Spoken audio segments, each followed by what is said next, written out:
Curazao. La primera selección de este atlas no viene de un gran estadio ni de una academia famosa. Viene de una isla, Curazao, una nación de apenas 155,000 habitantes y 444 kilómetros cuadrados en el Mar Caribe, llegó al Mundial 2026 haciendo historia de una forma que nadie esperaba, con una población que apenas supera los 150. 0 habitantes. La isla caribeña de Curazao rompió todos los pronósticos y se convirtió oficialmente en la nación más pequeña en toda la historia en clasificar a un mundial, arrebatándole el récord a Islandia.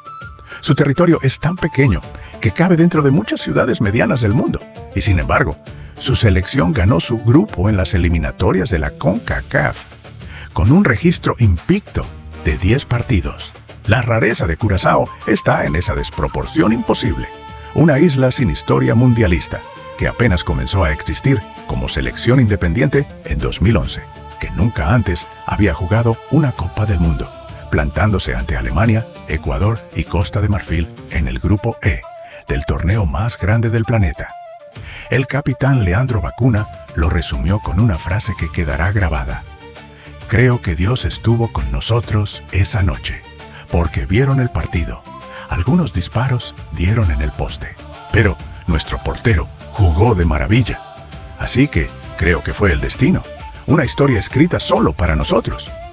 En un mapa antiguo, Curazao no sería dibujada como una gran potencia, sería dibujada como una pequeña isla en el Caribe, casi invisible, casi perdida, pero con una bandera que de algún modo terminó entre las 48 del mundo.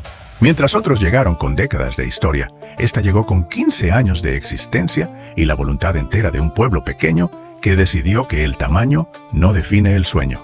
Vietnam, Irak.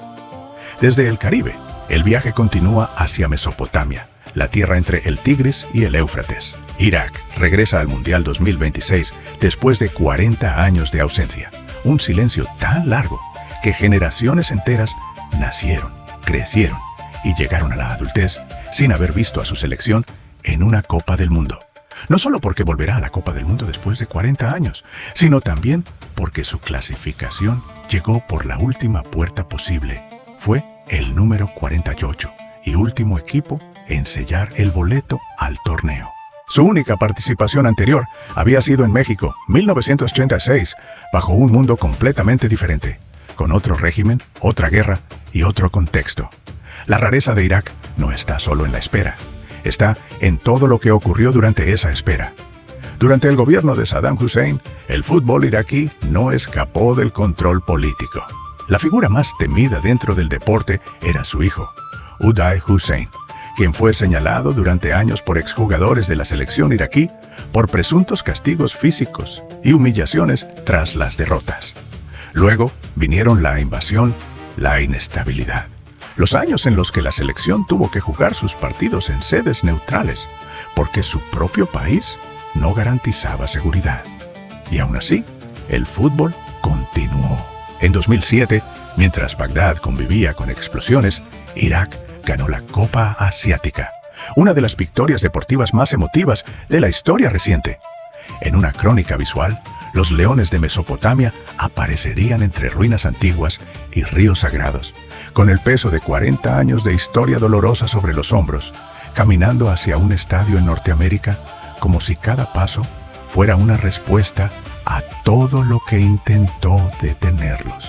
Entre todas las selecciones raras del mundo, Irak importa, porque demuestra que el fútbol puede sobrevivir incluso a las guerras, y que 40 años de silencio pueden terminar en un gol clasificatorio bajo las luces de Monterrey. Cabo Verde. En el Océano Atlántico, a 600 kilómetros de la costa occidental de África, existen 10 islas volcánicas que durante mucho tiempo no aparecían en los atlas del fútbol mundial. Su nombre es Cabo Verde, y en octubre de 2025 hicieron algo que nunca antes había ocurrido en su historia. El gobierno incluso decretó feriado nacional para celebrar un día histórico. Su lema, 10 islas, una nación, un sueño, se hizo realidad. Cabo Verde estará en el Mundial 2026. Los tiburones azules llegaron a este punto dejando atrás a Camerún, una de las selecciones más históricas del continente africano, y liderando su grupo de eliminatorias con 23 puntos en 10 partidos. Su rareza está en la forma en que se construyó esta selección. Es un seleccionado que se armó de a poco, con llamados a algunos nacidos en la diáspora, pero de familia caboverdiana, y hasta un jugador, el defensor Roberto López, que fue contactado a través de la red LinkedIn para sumarse a la aventura. No hay academia de élite, no hay historia centenaria. Hay una diáspora repartida por Portugal, los Países Bajos, Francia y América, futbolistas que representan a un país que muchos conocen más por sus canciones y su gastronomía que por su fútbol. En una escena de Atlas antiguo, Cabo Verde aparecería como un archipiélago casi imperceptible en el Atlántico, con sus 10 islas de tierra volcánica rodeadas de agua, una bandera en el viento y un sueño que tardó décadas en materializarse.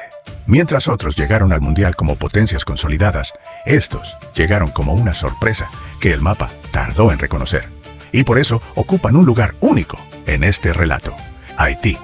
En el corazón del Caribe, en la primera república negra del mundo, existe una selección que esperó 52 años para volver a sentir lo que sintió en 1974.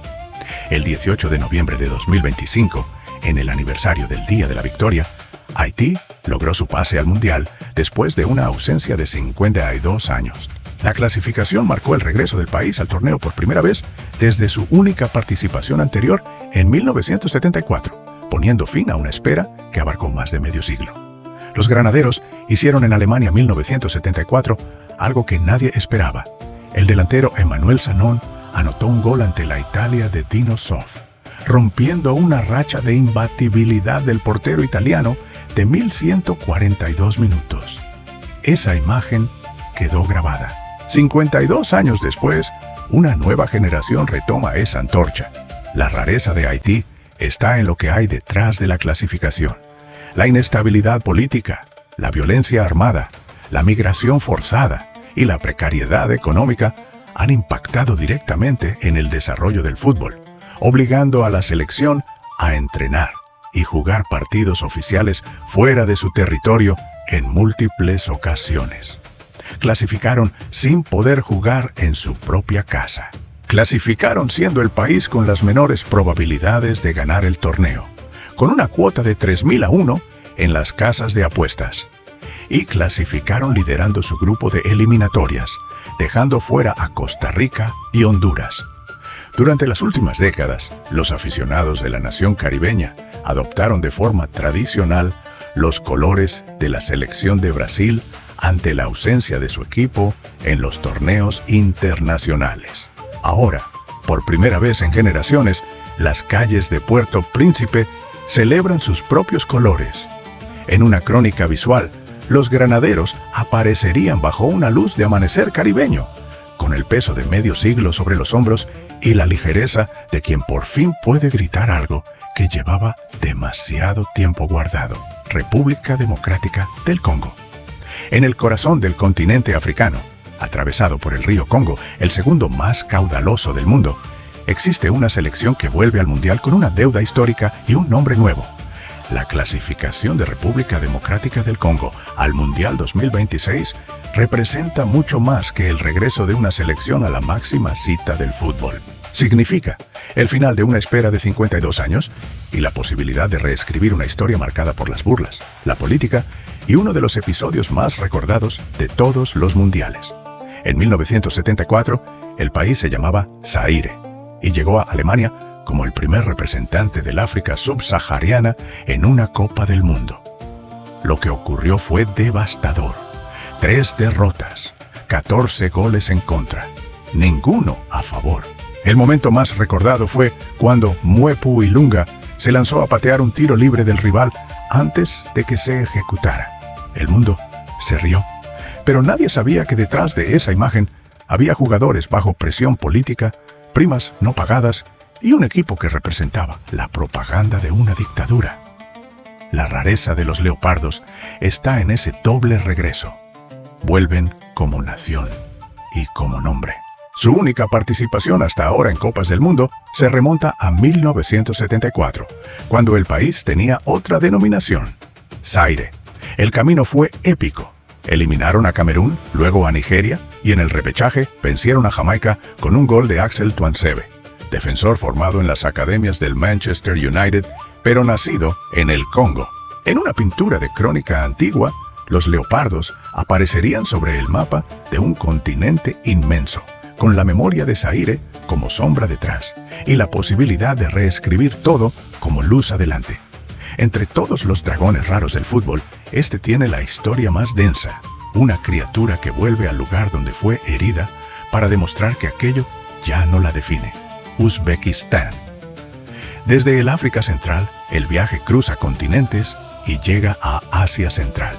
Uzbekistán, la tierra por donde pasaba la ruta de la seda, la red de caminos que durante siglos conectó China con Europa, llega al Mundial 2026 por primera vez en su historia como nación independiente. Sus ciudades más antiguas, Samarcanda y Bújara, fueron durante siglos centros del conocimiento, el comercio y la civilización medieval. Ahora, más de 1000 años después, su selección de fútbol llega al torneo más grande del mundo. Los Lobos Blancos clasificaron a través de las eliminatorias asiáticas con una generación joven, hambrienta y construida sobre una mezcla de futbolistas formados localmente y en ligas del exterior. Su rareza está en la geografía y en lo que representa. Asia Central es una región del mundo que prácticamente nunca aparece en los mundiales. No es Europa, ni Sudamérica, ni las grandes potencias de Asia del Este.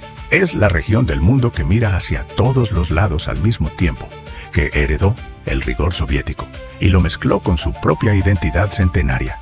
En el Grupo K del Mundial 2026 enfrentarán a Portugal, Colombia y República Democrática del Congo, una combinación que los convierte en los grandes desconocidos de la zona. En una escena de Atlas antiguo, Uzbekistán aparecería entre cúpulas azules y desiertos dorados, con caravanas de mercaderes en el fondo y una camiseta blanca que por primera vez en la historia ondea en una Copa del Mundo. Jordania, en el Medio Oriente, entre el Mar Muerto, el desierto de Wadi Rum y la ciudad perdida de Petra, tallada en roca rosada, existe un reino que en 2026 disputará su primera Copa del Mundo en toda la historia. Jordania, los Nashama, llegaron al torneo a través de las eliminatorias asiáticas, en un proceso que los llevó a superar etapas que durante décadas parecían un techo imposible de romper. Su rareza está en el contraste que representa. Un país que alberga uno de los sitios arqueológicos más extraordinarios del mundo antiguo, una ciudad literalmente excavada en la piedra hace más de 2000 años, llega por primera vez al escenario más moderno del deporte global. El sorteo les colocó en el Grupo J junto a Argentina, Argelia y Austria. Para un debutante, enfrentar al campeón vigente del mundo en el debut mundialista es la fotografía más improbable que la historia pudo construir. Su selección está compuesta por una mezcla de futbolistas locales y jugadores de la diáspora árabe, que eligieron representar a Jordania, un reflejo de una nación que desde hace décadas funciona como refugio, como punto de encuentro, como tierra de paso en una región convulsa. En una crónica visual, los Nashama aparecerían con el fondo de Petra iluminada por antorchas antiguas, como guerreros que salen de entre las rocas hacia un estadio que nunca antes habían pisado. Entre los debutantes del Mundial 2026, Jordania lleva consigo el peso de una de las civilizaciones más antiguas del mundo. Ghana, en la costa occidental de África, donde los primeros imperios del continente acumularon oro y sal, donde en 1957 nació el primer país del África subsahariana en obtener su independencia, existe una selección que llega al Mundial 2026 con una herida abierta que todavía no cicatrizó. Las estrellas negras de Ghana no son desconocidas, ni pequeñas, ni debutantes. Son algo diferente. Son la selección que en 2010 estuvo más cerca que ningún equipo africano de hacer historia y vio ese momento escapar de la manera más dolorosa posible.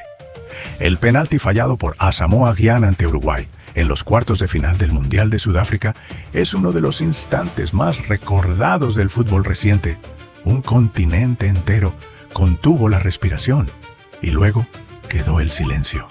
La rareza de Ghana no es su tamaño ni su ausencia histórica, es esa carga. Una generación entera de aficionados africanos que lleva ese momento como una pregunta sin respuesta.